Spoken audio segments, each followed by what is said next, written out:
Hello, live streamers. Welcome to the stage. Thank you. Welcome to the sofa, in fact, Tiffany, not the stage. Yeah. You've been on the stage already I have been. talking. Hopefully the live streamers caught it. If not, maybe they can watch it later and see the interview now. Mm-hmm. So many parts of detail, and I could see people kind of making notes and be like, Really? good. Which is great, and so thank you for taking us through that in a good amount of detail where people can actually learn something and be entertained. For people that are new, just getting into programming, looking at you and saying like, wow, she works at SoundCloud, that's very cool, she knows all of this stuff, kind of caring about this. Are the things that are the decisions that you made, kind of pathways that you took, that you were like, this helped me get to where I am today, that might not be kind of clear or known for somebody who's just getting into JavaScript programming or programming in general? For me, it was very much by accident, actually. I don't know how intentional it was in the beginning. I was working sort of accidentally doing web development, and a friend of mine heard me talking, saw my work, and he had a company and he hired me. So he had a lot of influence there, sort of taking me seriously. And then since then, after I moved to Berlin, there were people who explicitly encouraged me to start speaking. And something I have found is that if you try and speak about something at even a user group level, you will learn so much about it. It looks like you know so much about it because you don't want to put yourself out there and not have any idea.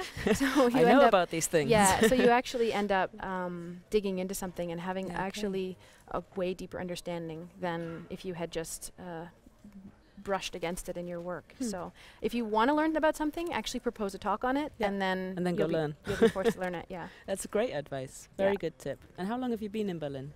For 6.5 years. 6.5 years. Okay. Yes. And did you move there because of programming, or you moved there life decisions? And yes and yes. Specifically, I thought I hated programming, and I thought I hated web development. And I was working as a management consultant. Okay. And a friend of mine who lived in Berlin, they were looking for someone, and she thought I sounded like exactly what they were looking for, and she asked me, and I thought, well, you know, it's a step back. I don't want to do web programming, and because I hate that. But yeah, because I thought I hated it, and then I decided to move to Berlin for the adventure of that. Yeah. And what I realized is that I actually didn't hate web programming at all. What I actually hated was being isolated and not having other people to learn from.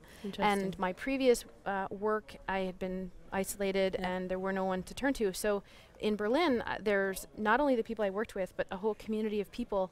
And it was around that time that JSConf EU first came to Berlin, and I was not involved with it at the beginning, but that event really showed me that the types of programming I was doing was being taken seriously by someone, and there were other people out there, and you could actually become better at it. And so so I moved to Berlin. I moved to Berlin for the adventure, and found sort of what it is that I got do caught now. in that. Interesting. And both in that community here at the conference, there's a lot of conversation around open source, obviously. With the perspective that you have, what's the biggest threat that we see at the moment to open source? The biggest threat to open source? I didn't realize it was under like threat. There is one. Yeah, but that's great. It never occurred to me that it was that was under threat. No, maybe it's not in that. I think there might be some evolution happening in terms of it not being strictly run by just the people programming, but also run by the people who support that and go around that whole thing. But that's certainly not a threat. Yeah. Well, that's good to hear. I mean, it's nice when I was like, no, this is going I haven't strong. seen any threat, but maybe I will become aware of it. Good to hear. You talked about what you talked about. We had a lot of learnings in there, a lot of kind of understanding something, working with it, trying it. Are there things that you learned, skills that you learned sort of 5 years ago or so, which is what, like 99, 2000? Yeah. That you think in the next couple of years, or maybe they already are becoming redundant? You're like, this is useless now. The skills that are becoming redundant. Yeah.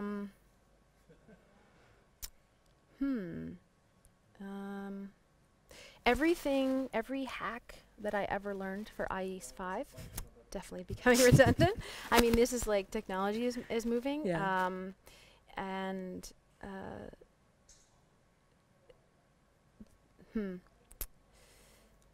not. I haven't thought about that. I'm not sure. Like I said, I think mostly this whole web dev is really becoming so much more mature, and all the sort of like hacky little bits that you learned aren't becoming relevant anymore. And I think that if you're afraid to abandon those things and accept that they were necessary evils, and that you need to actually learn the next new thing and the next new way of working, I think that's important. But that's just a continuous learning thing.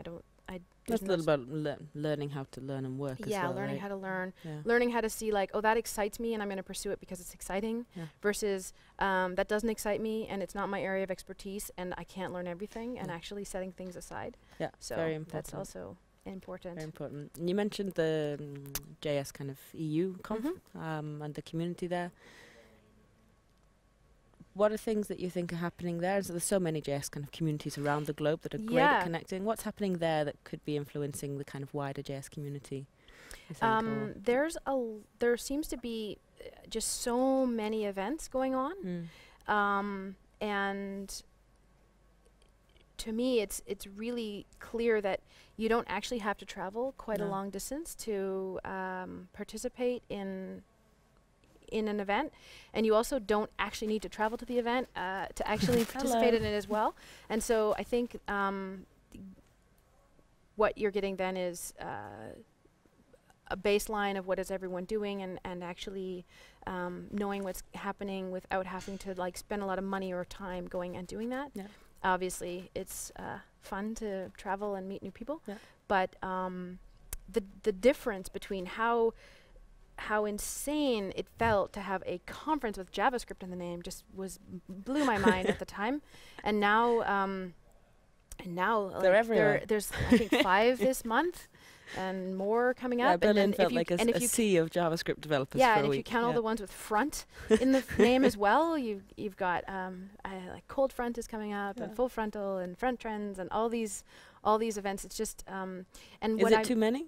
I don't know that it's too many, but maybe each one could be maybe perhaps more focused or more local or something like that. But it really seems like there's a lot. But what I've also noticed is that as these events spring up in places where that I've never thought of or been to, you realize there's this whole community of people there. They're experiencing all the same things you are, even though they don't even use the same character set as you, like in terms of like the language. How curious. And so you start to see that it's very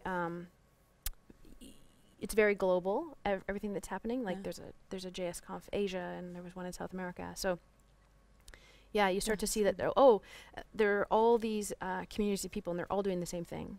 So very uniting kind of feeling. That's good. One last question, and this is a hard one. But if you could change, so you now are bestowed with the power to change anything within JavaScript. If I could change anything within JavaScript, or about JavaScript, what would that thing be? I asked Doug the same question. He was like, "Only one." He's got a lot of things. I don't scrutinize the language in that way, because it's just not the level that I'm operating at. I mean, obviously he is. Could also be about the kind of community and the way that we work with JavaScript, which I think is something more of us have kind of ideas about how we would like it to be different or tweaked. I would like to have, for myself, I would like to have a better understanding of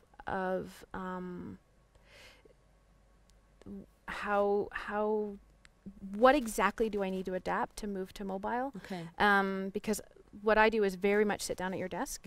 The tools that I've always built are people who are in their workspace. And what I now know is, of course, there are people who I work with who have a long commute.